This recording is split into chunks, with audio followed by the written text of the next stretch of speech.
जय हिंद फ्रेंड। आज हम स्टार्ट करने वाले हैं रिमाइंडर समान विज्ञान, जो कि सभी प्रतियोगिता परीक्षाओं में जैसे polytechnic entrance, ITI entrance, railway group D, DRDO, Bihar high court, civil court, BSSC, इन सभी में उपयोगी होंगे।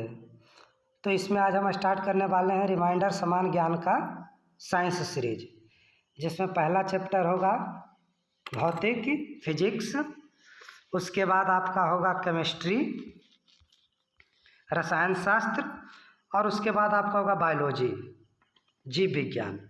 इन तीनों चैप्टर के जितने भी टॉपिक होंगे सभी को बारी बारी से आपके सामने डिस्कस किए जाएंगे, जो कि लगातार क्रम वाइज चलेंगे।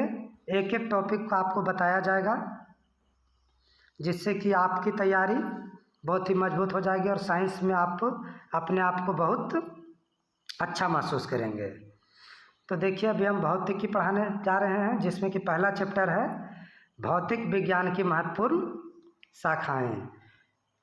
तो आज आपको हम जो डिस्कस करेंगे वो ये दोनों चैप्टर है, जिसमें एक है भौतिक विज्ञान की महत्वपूर्ण शाखाएं और प्रमुख उपकरण एवं उनके उपयोग। ये दोनों आज आपको बताने जा रहे हैं। तो आप लोग ध्यान से पढ़िएगा और इसको पढ़ने के बाद रिवीजन भी कीजिएगा, है ना, क्योंकि ये बहुत ज़रूरी है। साइंस आजकल आप जितना भी एग्ज़ाम दीजिएगा, साइंस हर एक सब्जेक्ट में ज़रूरी है। हर एक एग्ज़ाम में आपको साइंस का क्वेश्चन मिल ही जाएगा। इसलिए इसको चलिए आइए ध्यान से देखते हैं।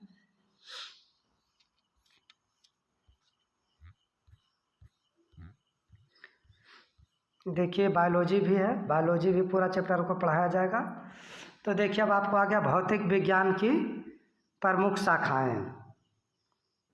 अब जो आपको पढ़ना है ये भौतिक विज्ञान की प्रमुख शाखाएं। तो भौतिक विज्ञान की प्रमुख शाखाएं में देखिए कि किस चीज़ में किसका अध्ययन किया जाता है, ये आपको पढ़ना है। तो देखिए, हैरोलॉजी है। हैरोलॉजी में आपका यांत्रिकी एवं काल का अध्ययन किया जाता है। कौन सा काल चल रहा है, जैसे 1960 का काल है, 1560 का काल है, 1820 का काल है। तो इसी तरह से मतलब कौन सा काल चल रहा है, ये इसमें आपका अध्ययन किया जाता है। कॉस्मोलॉजी, कॉस्मोलॉजी में आपको ब्रह्मांड का अध्ययन किया जाता है।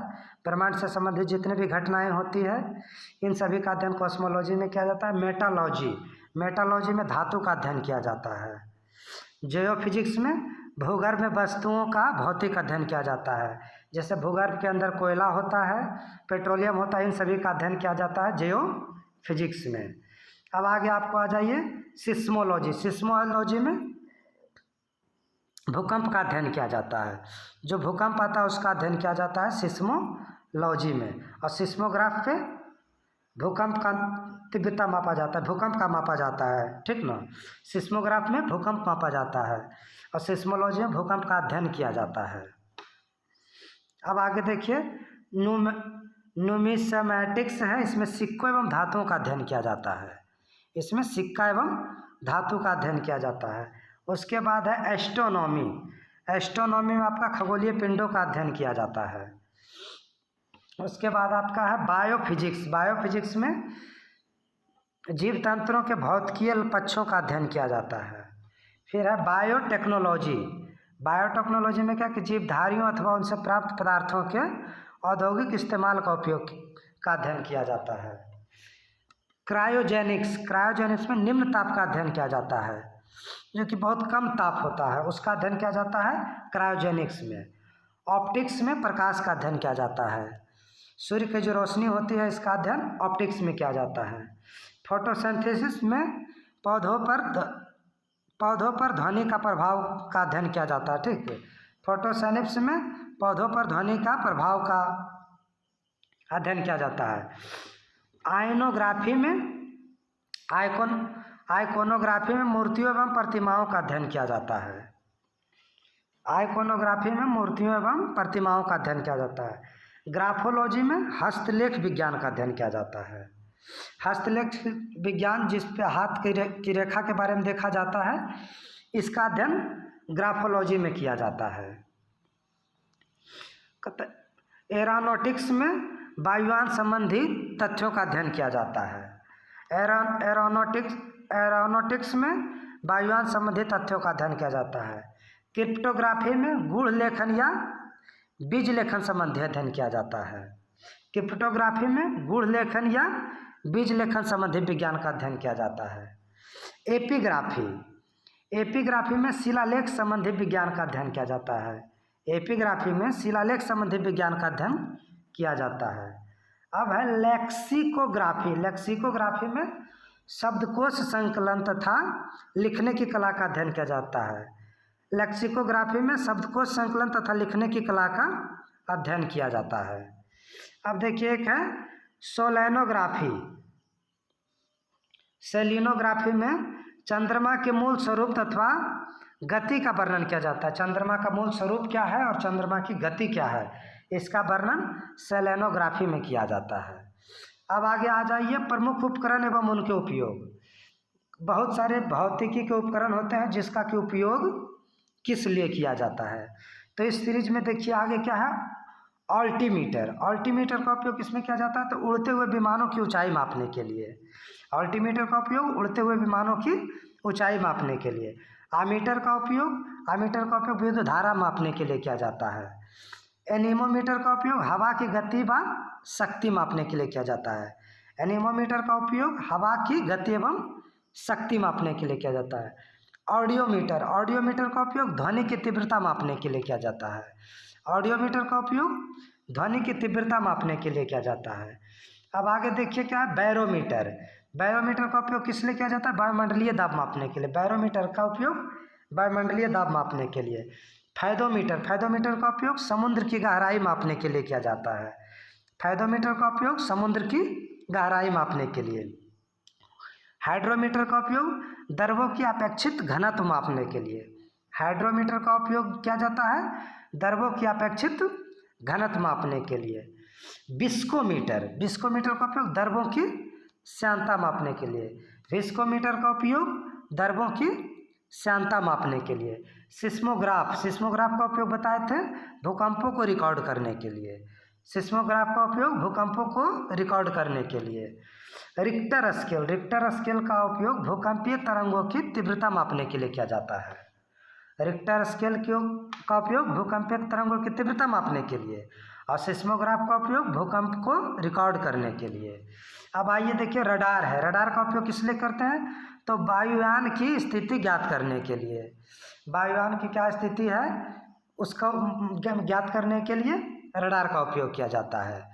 रडार से ही पता लगाया जाता है कि कोई भी हवाई जहाज हमारे रेंज में आया है या कि नहीं आया है। अगर कोई किसी भी देश का विमान अगर हमारे देश के रेंज में आ जाएगा तो ये रडार ही होता है जो उसको डिटेक्ट कर लेता है कि कोई विमान जो कि अनऑथराइज है हमारे सीमा में आया है।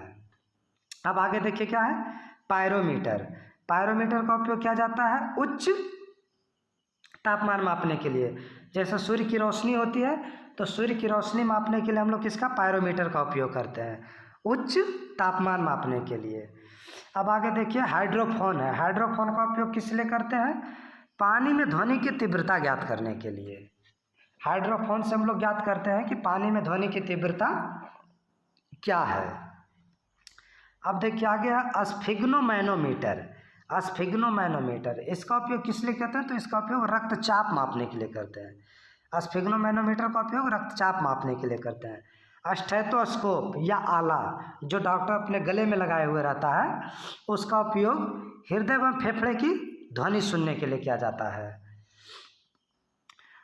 हाइग्रोमीटर का उपयोग किस लिए करते हैं, आपेक्षिक आर्द्रता मापने के लिए। हाइग्रोमीटर का उपयोग आपेक्षिक आर्द्रता मापने के लिए। अब आगे देखिए है कैलोरीमीटर का उपयोग किसके लिए करते हैं, तो ऊष्मा की मात्रा मापने के लिए। किसी भी खाद्य पदार्थ में कितना ऊष्मा है या फिर किसी पदार्थ में कितना ऊष्मा है, कितना ज्वलनशील पदार्थ में कितना ऊष्मा है उसको ज्ञात करने के लिए कैलोरीमीटर का उपयोग करते हैं। और उसके बाद है माइक्रोमीटर। माइक्रोमीटर का उपयोग किस लिए करते हैं? सूक्ष्म वस्तुओं को देखने के लिए। सूक्ष्म वस्तु जैसे जीवाणु, विषाणु, ये सब को देखने के लिए माइक्रोस्कोप का उपयोग किया जाता है। अब आपके पास है ग्रामोफोन। ग्रामोफोन का उपयोग किस लिए करते हैं? तो रिकॉर्ड पर अंकित ध्वनि को सुनने के लिए। जो ध्वनि को हमने रिकॉर्ड कर लिए हैं, अंकित कर लिए हैं, उसको पुनः सुनने के लिए। गैल्वेनोमीटर का उपयोग करते हैं विद्युत धारा की दिशा एवं मात्रा ज्ञात करने के लिए। या फिर लघु विद्युत धारा जो कि बहुत कम डिफ्लेक्शन होता है करंट में, उसको ज्ञात करने के लिए गैल्वेनोमीटर का उपयोग किया जाता है। लैक्टोमीटर, इसका उपयोग दूध की शुद्धता एवं घनत्व मापने के लिए किया जाता है। लैक्टोमीटर का उपयोग दूध की शुद्धता एवं घनत्व मापने के लिए किया जाता है। कार्डियोग्राम, कार्डियोग्राम का उपयोग हृदय की गति की जांच करने के लिए किया जाता है। कार्डियोग्राम का उपयोग हृदय की गति की जांच करने के लिए किया जाता है। स्पेक्ट्रोमीटर, स्पेक्ट्रोमीटर का उपयोग तरंग दैर्घ्य मापने के लिए किया जाता है। स्पेक्ट्रोमीटर का उपयोग तरंग दैर्घ्य मापने के लिए किया जाता है। स्ट्रोबोस्कोप, एक उड़ते हुए चक्के की प्रति सेकंड घूर्णन मापने में। उड़ते हुए चक्के या फिर हम कह सकते हैं कि घूर्णन करते हुए चक्के की गति मापने के लिए स्ट्रोबोस्कोप का उपयोग किया जाता है। ठीक, अब आगे वोल्टमीटर। वोल्टमीटर का उपयोग किस लिए करते हैं? तो वोल्टमीटर का उपयोग बैटरी की अवस्था अथवा विभवांतर मापने के लिए, या फिर वोल्टेज मापने के लिए वोल्टमीटर का उपयोग करते हैं। कैस्कोग्राफ, कैस्कोग्राफ का उपयोग किस लिए करते हैं? तो पौधों की वृद्धि मापने के लिए। पौधों की वृद्धि मापने के लिए कैस्कोग्राफ का उपयोग करते हैं। सेक्सटेंट, सेक्सटेंट का उपयोग मीनार की ऊंचाई मापने के लिए किया जाता है। या फिर कह सकते हैं कि ऊंचाई मापने के लिए, हाइट मापने के लिए सेक्सटेंट का उपयोग करते हैं। तो मीनार की ऊंचाई मापने के लिए सेक्सटेंट का उपयोग। मैनोमीटर का उपयोग गैसों का दाब मापने के लिए किया जाता है। मैनोमीटर का उपयोग गैसों का दाब मापने के लिए। कहता किस यंत्र का प्रयोग पनडुब्बी में होता है जिसकी सहायता से पानी में डूबे हुए ही पानी के ऊपर के दृश्य को देखा जा सकता है? तो पेरिस्कोप का उपयोग करते हैं। पेरिस्कोप का उपयोग पनडुब्बी में किया जाता है, जो कि अगर पानी के नीचे कोई भी, अगर जो पनडुब्बी है और आसमान में कोई भी चीज़ उड़ रहा है, तो जब पानी के नीचे से हम देख सकते हैं कि कोई भी चीज़ कहाँ उड़ रहा है और उसको टारगेट बना के उस पर हम हमला कर सकते हैं। तो इसमें पेरिस्कोप मदद करता है।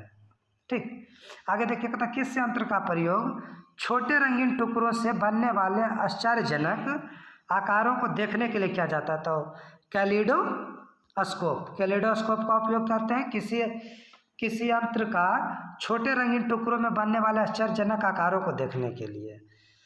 अब आगे देखिए क्या है, बोफोर्ट मापक्रम। बोफोर्ट मापक्रम का उपयोग किस लिए करते हैं? तो हवा की गति मापने के लिए। बोफोर्ट उपकरण का उपयोग हवा की गति मापने के लिए। एक्सटियोमीटर का उपयोग सूर्य की किरणों की तीव्रता मापने के लिए किया जाता है। टैकोमीटर का उपयोग घूर्णन की गति मापने के लिए। टैकोमीटर का उपयोग घूर्णन की गति मापने के लिए। तरल पदार्थों के विशिष्ट सापेक्षिक आर्द्रता का मापन करने वाला यंत्र क्या कहलाता है? तो हाइग्रोमीटर। तरल पदार्थ के विशिष्ट सापेक्षिक आर्द्रता को मापने वाला यंत्र हाइग्रोमीटर, यानी कि सापेक्षिक आर्द्रता मापने वाला यंत्र हाइग्रोमीटर। फोटोमीटर का उपयोग प्रकाश की तीव्रता मापने में किया जाता है। फोटोमीटर का उपयोग प्रकाश की तीव्रता मापने में किया जाता है। मेमर से क्या मापा जाता है? तो मेमर से इंसुलेशन प्रतिरोध मापा जाता है। ये मेमर नहीं होगा, मेगर होगा। ठीक ना, ये गलत लिखा हुआ है, ये मेमर नहीं होगा, मैगर होगा। मैगर, मैगर होगा, है ना, मैगर होगा। मैगर का उपयोग जो होता है इंसुलेशन का प्रतिरोध मापने के लिए किया जाता है। ये मेमर गलत है, मैगर होगा। ठीक, अब कहता है समुद्र में गहरे डूबे पिंडों की स्थिति ज्ञात करने के लिए प्रयुक्त उपकरण कौन सा है? तो सोनार है। ठीक, समुद्र में गहरे डूबे पिंडों की स्थिति ज्ञात करने के लिए किस उपकरण का उपयोग किया जाता है? तो सोनार का उपयोग किया जाता है। ठीक, जिसमें अगर समुद्र में अगर जो नाव चल रहा है तो सोनार की सहायता से ही उसका दिशा निर्धारित होता है कि किस दिशा में वो चल रहे हैं। ठीक, तो कहता पाइपलाइन में निम्न दाब मापने के लिए किस यंत्र का प्रयोग किया जाता है? तो पीजोमीटर का। पाइपलाइन में निम्न दाब मापने के लिए कौन सा यंत्र का उपयोग किया जाता है? तो पीजोमीटर का। अब कहता है अंतरिक्ष पिंडों की ऊंचाई मापने के लिए प्रयुक्त उपकरण कौन सा? तो सेक्सटेंट।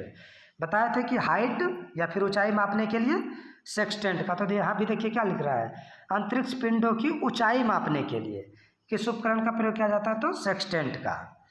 अब कहता है किस यंत्र की सहायता से कृत्रिम मौसम उत्पन्न किया जाता है? तो साइटोटोन। साइटोटोन की सहायता से कृत्रिम मौसम उत्पन्न किया जाता है। जैसे अगर बारिश का मौसम उत्पन्न करना है, धूप का मौसम उत्पन्न करना है, जाड़े का मौसम उत्पन्न करना है, तो ये सब क्या है कि साइटोटोन की सहायता से हम लोग उत्पन्न कर सकते हैं। अब आगे देखिए क्या है कि अति सूक्ष्म मापन के लिए कौन सा उपकरण प्रयोग करता है? तो उसको लिए बर्नियर कैलिपर का उपयोग करते हैं। जैसे पतला पतला तार होता है या किसी भी सूक्ष्म राउंड जो भी वस्तु होता है उसको मापने के लिए हम लोग बर्नियर कैलिपर का यूज करते हैं। ठीक, तो एक आता है सूक्ष्म मापन के लिए बर्नियर कैलिपर का यूज करते हैं। अब कहता है कि सेलेनोमीटर यंत्र का प्रयोग होता है किसके लिए? तो सेलेनोमीटर यंत्र का उपयोग होता है किसी घोल में लवण की मात्रा निर्धारित करने के लिए। सेलेनोमीटर यंत्र का उपयोग जो होता है किसी घोल में लवण की मात्रा ज्ञात करने के लिए होता है। तो फ्रेंड आज हम इतना ही बताते हैं। रोज़ आपको इतना ही बताया जाएगा। रोज़ आपको 1 से 2 पेज आपको बताया जाएगा, जिससे कि ज़्यादा समय भी आपका ना खर्च हो और कम समय में आप सीख भी जाए।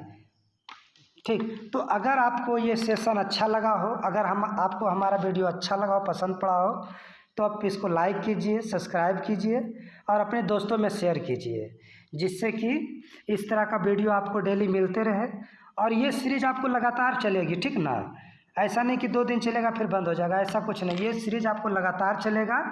आपको जब तक ये बुक नहीं ख़त्म करा देंगे ये सीरीज चलती रहेगी। तो आप अपना टाइम निकाल के देख लिया कीजिए, क्योंकि प्रतियोगी परीक्षा के लिए ये बहुत ही इम्पोर्टेंट है। Thank you.